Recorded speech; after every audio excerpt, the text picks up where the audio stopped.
اوسا صاحب یہ بتائیے گا، اس وقت سوشل میڈیا پر یہ تاثر دیا جا رہا ہے کچھ لوگوں کی جانب سے کہ شاید خان صاحب کو ریلیف ملنے جا رہا ہے، کوئی ڈیل ہونے جا رہی ہے، کوئی بیک ڈور مذاکرات، کوئی ڈائلاگ چل رہے ہیں، واقعی خان صاحب کو آنے والے دنوں میں ریلیف مل سکتا ہے؟ ریلیف تو ملے گا ہی ملے گا، اللہ کی لاٹھی بے آواز ہے۔ دیکھیں اس میں جو ہے دیر ضرور ہے، اندھیر نہیں ہے، اور اس کے علاوہ حل بھی نہیں ہے، پاکستان کا حل بھی نہیں ہے اس کے علاوہ۔ یہ جتنا ریپریشن کریں گے، جتنا ظلم کریں گے، اتنی ہی یہ پھنستے چلے جائیں گے، دھنستے چلے جائیں گے، کیونکہ خان کا گراف جو ہے پہلے سے بہت زیادہ بڑھتا چلا جا رہا ہے، اور لوگوں کے غیظ و غضب سے ڈریں، ان کا غم و غصہ بڑھ رہا ہے، ہر روز بڑھ رہا ہے۔ سو میں سمجھتا ہوں کہ ہوش کے ناخن لیں، اور یہ سیاستدان بجائے اس کے کہ کسی اور کی ڈکٹیشنز لیں، یہ آپس میں بیٹھ کر، اور خان کے بغیر نہ الیکشن ہوگا اس ملک میں، نہ ہو سکتا ہے، اور بلے کے بغیر آپ مجھے اگر کیئر ٹیکر پرائم منسٹر کی اس لغو بات کی توجہ دے رہے ہو نا، تو میں اس کو چپڑاسی کے بغیر بھی نہیں سمجھتا جو آپ کا پرائم منسٹر ہے۔ سو پرائم منسٹر جو کیئر ٹیکر ہے اس کی تو بات ہی نہ کرو میرے سامنے۔ لطیف کوسا صاحب یہ بتائیے گا، جس طرح آپ نے کہا کہ نواز شریف کہہ رہے کہ میں وطن واپس آؤں گا، اگر چلو ڈیل کی خاطر اگر وہ پرائم منسٹر بن جائے تو آپ کے لیے بھی تو خطرے، آپ بھی ملک سے پھر باہر مطلب جانے کے اوپر مجبور ہوں گے سر، اگر وہ پرائم منسٹر بن جائے جس طرح آپ ایک تو آپ خوش فہمی میں آپ کی پیش ہو سکتی ہے، لیکن یہ لکھ لو نواز شریف کبھی پرائم منسٹر نہیں بن سکتا، یہ لکھ لو۔ عوام کے دلوں میں جو نفرت ہے نا، آئے خود لڑے، اس کی ضمانت ضبط ہوگی۔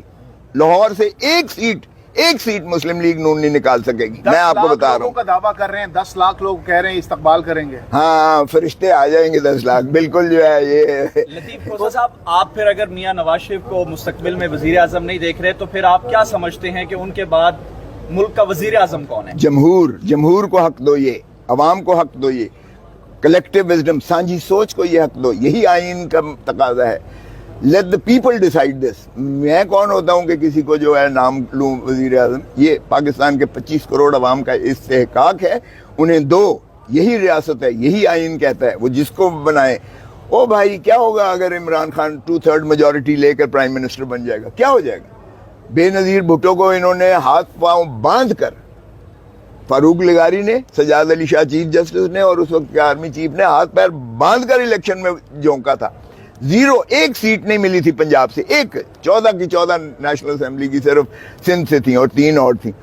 17 سیٹیں بی بی پھر بھی لڑتی رہی، اور ریزیلینس سے اگلی دفعہ باؤنس بیک کیا۔ وہ کیا ہے یار؟ اگر عمران بن جائے گا، کیوں اتنے خائف ہو اس سے؟ کون سی قیامت آ جائے گی؟ اگر لوگ چاہتے ہیں تو بنائیں، کیوں نہ بنائیں؟ بننے دیں۔ جس کو بھی اللہ عزت دیتا ہے، یا جس کو بھی عوام چاہتی ہے، اس کا حق ہے پرائم منسٹر بننے کا، جس کو بھی۔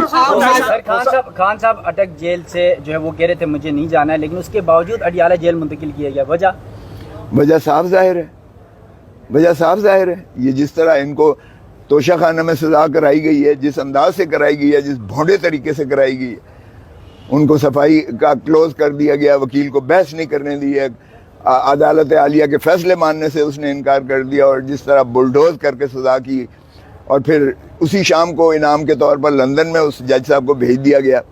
یہاں بھی یہی کچھ ہو رہا ہے، جس نے ضمانت سائفر کی خارج کی ہے، اب وہاں اکٹھے، چونکہ شاہ محمود قریشی اسی جیل میں ہے، تو یہاں اگر اٹک میں خان ہوتا تو پھر وہ ٹرائل تو نہیں چل سکتا تھا۔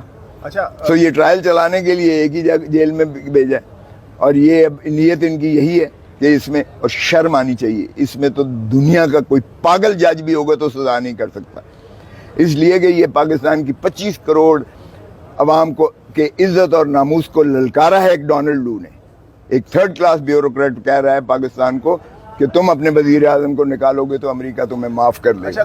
یہ ہے سائفر، اور یہی جو ہے بھٹو کے پھانسی دی گئی جب، تو ہنری کسنگر نے کہا کہ تم ایٹم بام بنانا بند کر دو ورنہ تمہیں عبرت کا نشان بنائیں گے۔ ہم نے ماشاءاللہ اس وقت بھی بڑی تابعداری کی تھی، ہمارے جو ضیاء الحق نے مولوی مشتاق سے مل کر، اس کا تو کچھ نہیں کیا ہنری کسنگر کا، ہم نے بھٹو کو لحد میں اتار دیا، پھانسی دے دی۔ یہ بھی اتنی بے غیرت قوم ہو گئی ہے کہ ریئیکٹ بھی نہیں کر رہی ہے اس پر۔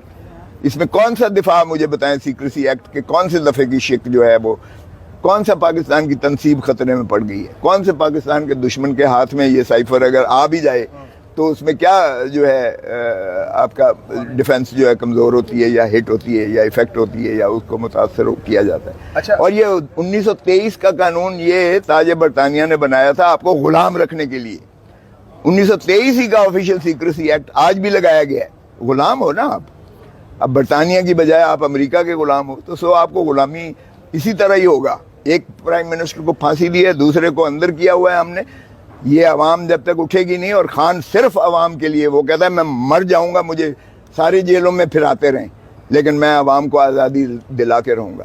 مگر آزادی صرف کسی کے کہنے سے نہیں آتی ہے, عوام خود بھی اپنے حق کے لیے جد و جہد کرے گی تو آزادی ملے گی, ورنہ غلامی آپ کا مقدر ہے. اچھا بتا دیں, آج چیف جسٹس قاضی فائز شاہ کی عدالت میں چیف جسٹس بننے کے بعد آپ پہلی بات پیش ہوئے ہیں.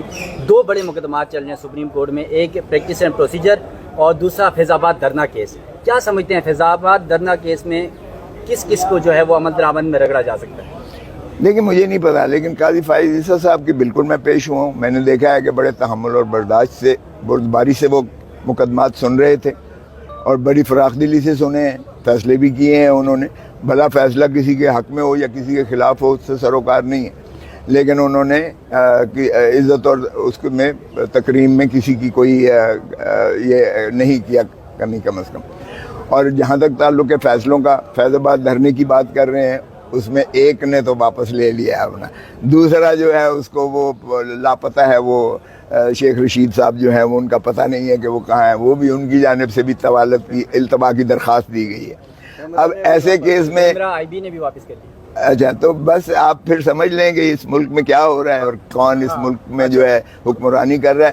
اب قاضی فائز عیسیٰ صاحب پابند نہیں ہیں واپس دینے کے. آپ کو یاد ہوگا جب یہ ایکسٹینشن کی باری آئی تھی باجوہ صاحب کی, اور آصف سعید کھوسہ صاحب چیف جسٹس کے جو ہے منصور علی شاہ صاحب, اور وہ سن رہے تھے, اس میں بھی جس نے پٹیشن کی تھی اس نے واپسی کی درخواست دی تھی, لیکن اس وقت کے چیف جسٹس نے وہ درخواست مسترد کر دی تھی. انہوں نے کہا یہ پبلک امپورٹنس کا ایشو ہے, ہم اس کو واپس نہیں ہونے دیں گے, اور 184(3) میں سو موٹو لے لیا گیا تھا.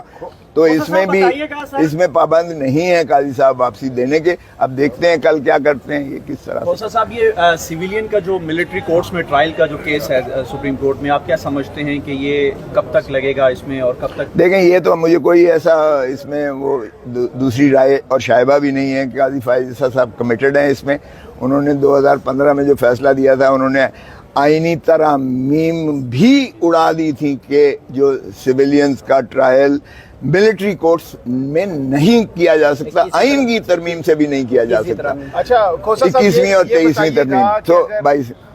تو اس لیے میں تو کہتا ہوں کہ لگا دیں جتنی جلدی لگائیں, مگر نہ وہ سٹے ہوا ہے آلریڈی, اور وہ بیچارے 102 لوگ جو ہیں وہ قسم پرسی کے عالم میں, ان کی فیملیز جو ہیں, اور یار بڑی چھوٹی بات پہ آ گئے.